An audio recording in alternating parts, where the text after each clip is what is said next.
With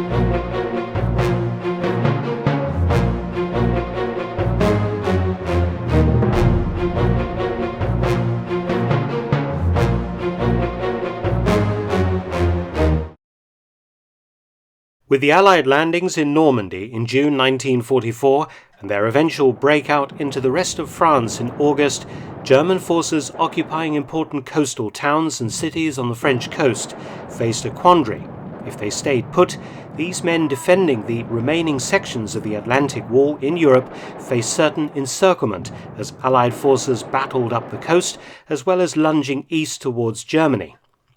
A hasty evacuation of the units and their equipment would have been the sensible option, so that the divisions could join with the main German forces defending the Western Front.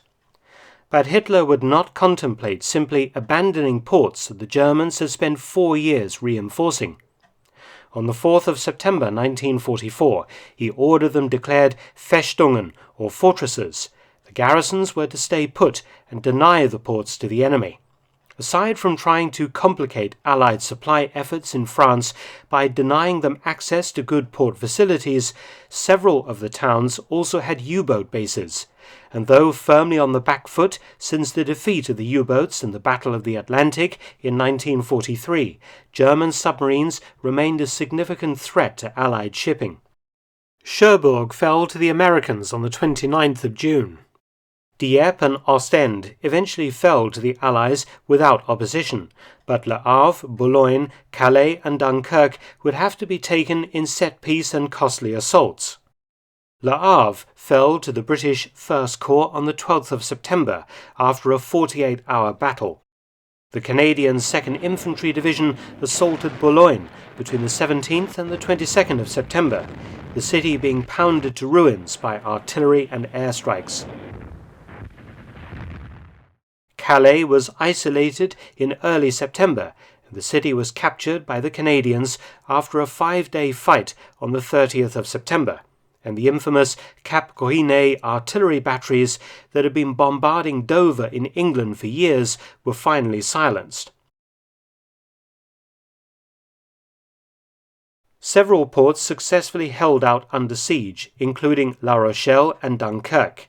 Dunkirk in particular proved to be the toughest nut to crack. In late May to early June 1940, Dunkirk had been the scene of fierce fighting as the British Expeditionary Force and its French allies had retreated through the town to the port and its long beaches. Under violent air attack for days from the German Luftwaffe and with thousands of men holding the perimeter, over 338,000 British and French troops were evacuated to Britain to fight again. 4 years later, and Canadian forces reached the outskirts of the city on the 7th of September 1944. The Germans had heavily fortified the harbour and its approaches, and the German garrison was large and well armed. On the 15th of September, a new German commander arrived by sea in Dunkirk, Vice Admiral Friedrich Frisius, former commander of all defences in the Pas-de-Calais region. He was absolutely determined that Dunkirk would not capitulate or be captured, and his severe leadership put iron into the German defence. Festung Dunkerque's garrison consisted of about 14,000 men from a variety of units, amounting to basically a division of German troops. As well as the garrison troops, there were the remains of 5 German infantry divisions shattered in Normandy and elsewhere. Frisius, with his army chief of staff, Colonel von Wittstadt, divided the men into 5 combat groups or Kampfgruppen, each several battalions strong. The inner Festung, the port of Dunkirk, was held by Kampfgruppe Nettelbach, commanded by Kapitän José Schneider. A series of German strongpoints stretched 10 miles north along the coast to Newport and East Dunkirk, and a perimeter of heavily defended villages protected all approaches to Dunkirk from the southwest. The German front line running through the villages of Mardyke, Luneplage, Speicher, Berge and Bray Dunes, between 4.5 and 7.5 miles from Dunkirk, held in strength by the remaining 4 German Kampfgruppen, including some 2,000 Waffen-SS troops. The Germans had sufficient supplies to hold out until August 1945. Artillery commander Lieutenant Colonel Krause had at his disposal 85 guns, ranging in caliber from 75 to 200 millimeters. There were also 97 anti-tank guns and over 100,000 hand grenades on strength. It would be the task of Canadian troops to try and capture Dunkirk. However, in mid-September, all Allied efforts turned to the capture of Antwerp in Belgium on the Scheldt estuary, and the Canadians were told to isolate Dunkirk. Units rotated, taking turns to contain the German garrison and launching small-scale assaults to attempt to push in the German perimeter around the city. The first Canadian successes were in early September. On the 7th to 8th of September, the 5th Canadian Infantry Brigade captured the town of Bourbourg, 8 miles from Dunkirk. At the same time, Canadian battalions began to batter away at the fortified villages forming the German outer perimeter. The Calgary Highlanders' assault on Luneplage was terrible. German opposition was so fierce that all of its companies were reduced to less than 30 men each. On the 9th of September, Luneplage fell, but only because the Germans withdrew. More Canadian attacks followed. Koppen-Axford was captured on the 9th of September. Mardyke fell on the 17th. Berge was taken on the 15th, and Vuren, Newport and Depan fell soon afterwards. After false starts, the Canadians seized Bray-Dunes and Guyvelde on the 15th. In total, the Canadians suffered about 300 casualties during these assaults.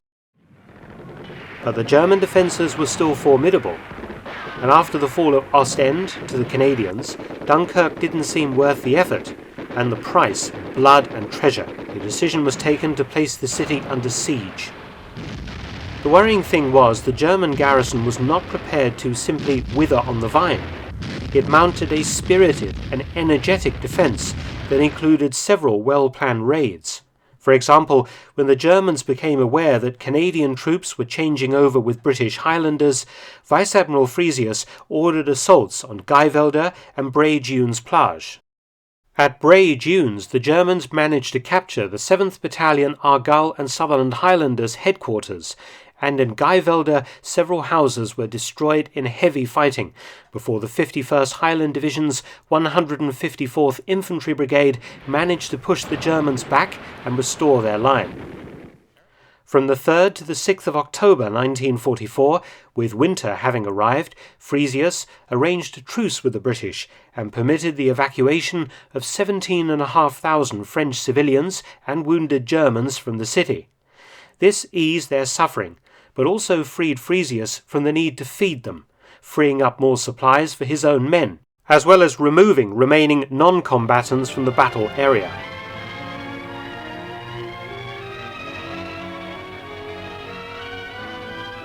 On the 9th of October, Czechoslovak troops arrived to keep up the siege, men of the 1st Czechoslovak Armoured Brigade.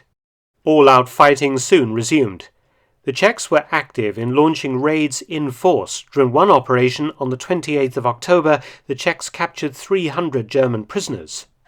The heaviest fighting was along the eastern perimeter, but conditions were far from ideal. The ground was waterlogged, it rained and snowed, and Czech morale sank.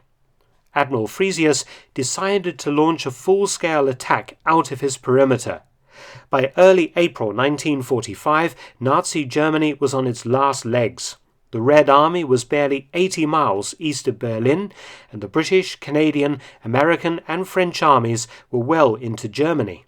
Dunkirk was completely isolated, but unbowed, one of the last pieces of France still held by Hitler's forces. Frisius ruled his Festung with an iron will, and morale was remarkably good considering the dire straits the garrison was in. Frisius chose the name Blücher for the operation, and the offensive was set for dawn on the 5th of April 1945.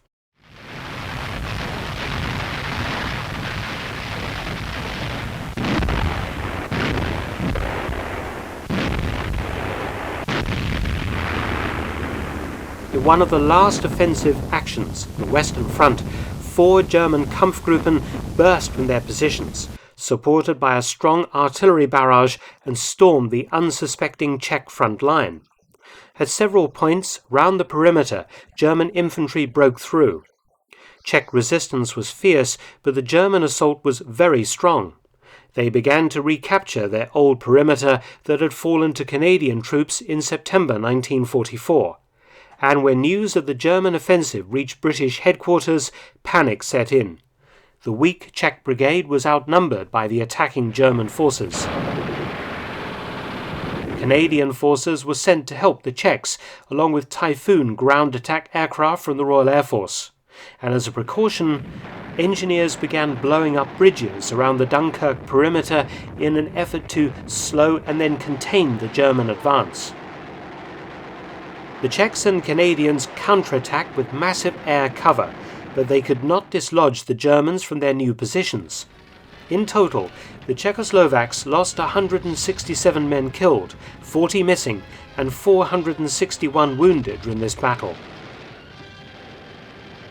Frisia's offensive had seen the Dunkirk garrison fight forward 10 miles into the Allied lines before halting and digging in. Fighting continued until the 4th of May 1945, but the German positions held firm. But just 4 days later, the German armed forces surrendered, and the war in Europe came to an end. The Dunkirk garrison held out for one more day before Admiral Frisius surrendered on the 9th of May 1945. Around 1,000 of his men had become casualties during the 9-month siege. 21 battalions laid down their arms on the 9th of May. The Germans still had 21 tons of provisions in storage, good for a further 3 months of fighting. 542 wounded Germans and 141 sick were found in the city's military hospital. Frisius was held as a high-value prisoner of war in Britain until October 1947, and died in Lingen, Germany in 1970, aged 75. Dunkirk was the most effective of Hitler's Atlantic coast fortresses, tying down a lot of Allied manpower during the long siege.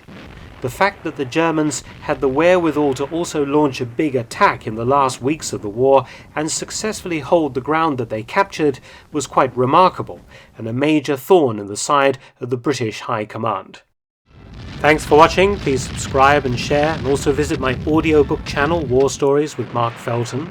You can also help to support both of my channels at PayPal and Patreon. Details in the description box below.